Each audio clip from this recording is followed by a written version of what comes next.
Hello and welcome to Everyday English. ഇന്ന് നമ്മളൊരു advanced level English expression ആണ് നോക്കാൻ പോകുന്നത്. And the expression is getting around to doing something. Getting around to doing something. Around എന്നോ round എന്നോ രണ്ടും പറയാം. A ഉണ്ടെങ്കിലും ഇല്ലെങ്കിലും കുഴപ്പമില്ല, രണ്ടും കറക്റ്റ് ആണ്. ചില കാര്യങ്ങളൊക്കെ നമ്മൾ കുറെ നാളായിട്ട് ഇങ്ങനെ ചെയ്യണം എന്ന് വിചാരിക്കും. പക്ഷെ സമയം ഇല്ലാത്തതുകൊണ്ട് ആ കാര്യം നടക്കത്തില്ല.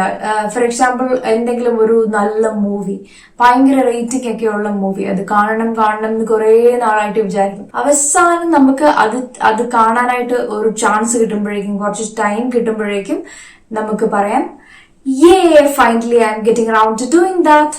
ഇതാണ് അതിന്റെ മീനിങ്. നമ്മൾ കുറെ നാളുകൾക്ക് ശേഷം ചെയ്യണം എന്ന് വിചാരിച്ച ഒരു കാര്യം നടന്നു കിട്ടുമ്പോഴേക്കും അപ്പോ പറയാൻ പറ്റുന്ന ഒരു എക്സ്പ്രഷൻ ആണ് ഇത്. ഈ എക്സ്പ്രഷന്റെ ഗ്രാമർ പ്രത്യേകം ശ്രദ്ധിക്കണം. എന്ന് പറഞ്ഞു കഴിഞ്ഞാൽ getting around to doing something എന്നാണ്. ആ ഡൂയിങ് എന്നുള്ളത് കണ്ടോ, ആ ഡൂയിന് പകരം എന്ത് വേർബ് ആണോ അവിടെ വരുന്നത് അതിന്റെ കൂട്ടത്തില് ING കൂടി വരും. അതിപ്പം ഏത് ടെൻസിലാണെങ്കിലും ആ ING ആ വേർബിന്റെ കൂട്ടത്തില് അവിടെ വരും. ഓക്കെ, ഞാൻ എക്സാമ്പിൾസ് പറയുമ്പോഴേക്കും കുറച്ചുകൂടി ക്ലിയർ ആവും. ഞാൻ പല ഡിഫറെന്റ് കോണ്ടെക്സ്റ്റിൽ അല്ലെങ്കിൽ ഡിഫറെന്റ് ടെൻസിൽ ഉള്ള എക്സാമ്പിൾസ് പറയാം. Please pay attention.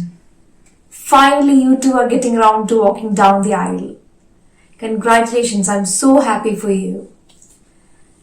അവസാനം നീയും കല്യാണം കഴിക്കാണ്. വാക്കിംഗ് ഡൗൺ ദി ഐൽ എന്ന് പറഞ്ഞു കഴിഞ്ഞാൽ അത് ഒരു ഇഡിയോമാറ്റിക് എക്സ്പ്രഷൻ ആണ്. ഇതിന്റെ മീനിങ് ടു ഗെറ്റ് മാരീഡ് എന്നാണ്, കല്യാണം കഴിക്കുക എന്നുള്ള മീനിങ് ആണ്. ഓൾറൈറ്റ്, സോ ഇപ്പൊ നമ്മൾ പറഞ്ഞ എക്സാമ്പിളിന്റെ മീനിങ്, ഓക്കെ, അവസാനം നീയും കല്യാണം കഴിക്കുകയാണ്. Congratulations, I am so happy for you. എനിക്ക് ഭയങ്കര സന്തോഷമുണ്ട്. She gets around to going to the gym every day. അവള് കുറെ നാളായിട്ട് ജിമ്മിൽ പോകണം എന്ന് വിചാരിക്കുന്നു, പക്ഷെ ഇതുവരെ നടന്നില്ല. അവസാനം അത് ഇപ്പോ നടന്നു.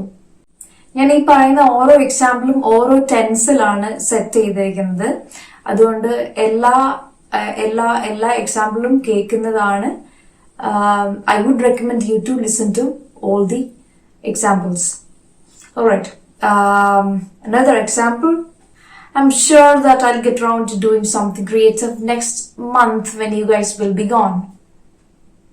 നിങ്ങൾ പോയി കഴിയുമ്പോഴേക്കും, നെക്സ്റ്റ് മന്ത് നിങ്ങൾ പോയി കഴിയുമ്പോഴേക്കും എനിക്ക് കുറച്ച് ക്രിയേറ്റീവായിട്ട് എന്തെങ്കിലുമൊക്കെ ചെയ്യാനായിട്ട് സമയം കിട്ടുമെന്ന് എനിക്ക് ഉറപ്പുണ്ട്.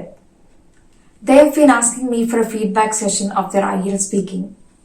And I'm happy that I finally got around to giving them a detailed correction and feedback yesterday. അവരുടെ IELTS എക്സാമിന്റെ സ്പീക്കിംഗ് സെഷന്റെ ഫീഡ്ബാക്ക് തരാമോ എന്ന് അവരെന്നോട് ചോദിക്കുന്നുണ്ടായിരുന്നു. എനിക്ക് ചെയ്യാൻ പറ്റിയില്ല. അവസാനം ഇന്നലെ എനിക്ക് കുറച്ച് സമയം കിട്ടി. ഞാൻ എന്ത് ഡീറ്റെയിൽഡ് ആയിട്ട് അവർക്ക് കറക്ഷൻ ചെയ്തു കൊടുത്തു. And I am happy about that. So that's it. By.